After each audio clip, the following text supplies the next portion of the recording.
Welcome to Raghavan naturopathy. आज बात करेंगे दम्मा के बारे में। दम्मा जो बीमारी है, आप देखते होंगे दम्मा और एलर्जी, लंग्स का बीमारी में सबसे पहले एलर्जी, फिर दम्मा, फिर उसी से chronic obstructive pulmonary disease COPD बोलते हैं, और फिर एम्फाइसेमा। एम्फाइसेमा मतलब लंग्स में बड़ा बड़ा कैविटी बनना। ये बहुत ही कॉमन बीमारी है और इसको जो एक बार पकड़ लेता है, अंग्रेजी डॉक्टर के पास जाइएगा तो ऑलवेज बोलेंगे वो कि ये कभी ठीक नहीं होगा। अब देखिए, ये बीमारी का मैकेनिज्म यदि आप समझेंगे तो आप खुद ही समझ में आ जाएगा कि ये बीमारी होता कैसे है और किस तरह से अंग्रेजी सिस्टम की वजह से ही वो बीमारी लाइलाज हो जाता है। ये जो लंग्स है, एलर्जी होना ये कॉमन चीज़ है। जैसे कोई भी किसी को पोलन से एलर्जी है, किसी को डस्ट से एलर्जी है, किसी को ठंडा हवा से एलर्जी है। एलर्जी होना और हाइपर सेंसिटिविटी होना ये कॉमन बात। तो लंग्स में जब ये बीमारी होता है तो लोगों को आदत क्या है कि तुरंत किसी न किसी डॉक्टर के पास जाते हो, और डॉक्टर उस समय उसको बचने के लिए, एलर्जी से बचने के लिए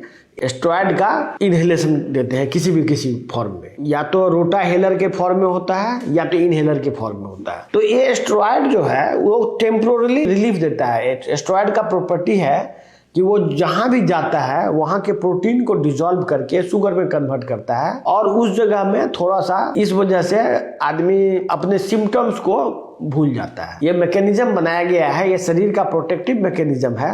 यदि वो अचानक ही उसको बहुत एनर्जी की जरूरत पड़े, किसी भी व्यक्ति को या किसी भी जानवर को, उसके बॉडी में स्टेरॉइड रिलीज होता है।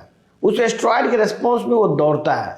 बॉडी उसी हिसाब से डिजाइंड है। यदि शरीर में स्टेरॉइड रिलीज होगा तो स्टेरॉइड के इफेक्ट से बॉडी का सारा सिम्टम खत्म हो जाएगा और आदमी दौड़ने के लिए रेडी हो जाए। ये जो प्रिंसिपल बनाया गया है, ये जहां जहां भी स्टेरॉइड जाता है वहां से प्रोटीन को शुगर में कन्वर्ट करता है और एनर्जी प्रोवाइड करता है बॉडी में। तो ऐसी अवस्था में लोगों को स्टेरॉइड का इनहेलर देने से क्या होता है कि लंग्स में जो प्रोटीन है, हर एक बॉडी में हर एक चीज प्रोटीन है, हर एक मसल्स प्रोटीन है, ब्रेन प्रोटीन है, सब कुछ, लंग्स भी प्रोटीन है। अब ये प्रोटीन जब जाता है उसके लेयर बाय लेयर, तो वहां पर जाके उसको प्रोटीन को शुगर में कन्वर्ट करता है और कैविटी बनाता है, और वो धीरे धीरे करके बीमारी बढ़ता चला जाता है और बाद में लंग्स में बड़ा बड़ा छेद हो जाता है, जिसको एम्फाइसेमा बोलते हैं। तो अब वैसे आदमी को ऑलवेज ऑक्सीजन डिफिशियंसी होती है, ऑक्सीजन वो सही ढंग से मेंटेन नहीं कर पाते ब्लड में।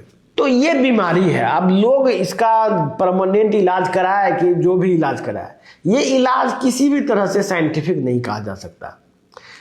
एक्चुअली में ये जो ट्रीटमेंट है, ये जो ट्रीटमेंट एम्फाइसेमा या अस्थमा का जो इलाज अभी वर्तमान में अंग्रेजी में उपलब्ध है, उसको किसी भी ढंग से वैज्ञानिक नहीं कहा जा सकता।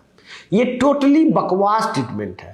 जबकि नेचुरोपैथी में हम लोग क्या देखते हैं कि उसका जो ट्रीटमेंट हम लोग देते हैं, लंग्स का डिटॉक्सिफिकेशन किया जाता है, कुछ हर्ब्स दिया जाता है, डाइट में कुछ चेंजेस किया जाता है, इससे वो बीमारी ठीक हो जाती है। ये इतना ही आसान है जितना कि बुखार को ठीक करना। ये बुखार की तरह है। और मैं इस वजह से आप लोगों को इन्वाइट करूंगा इस ट्रीटमेंट में।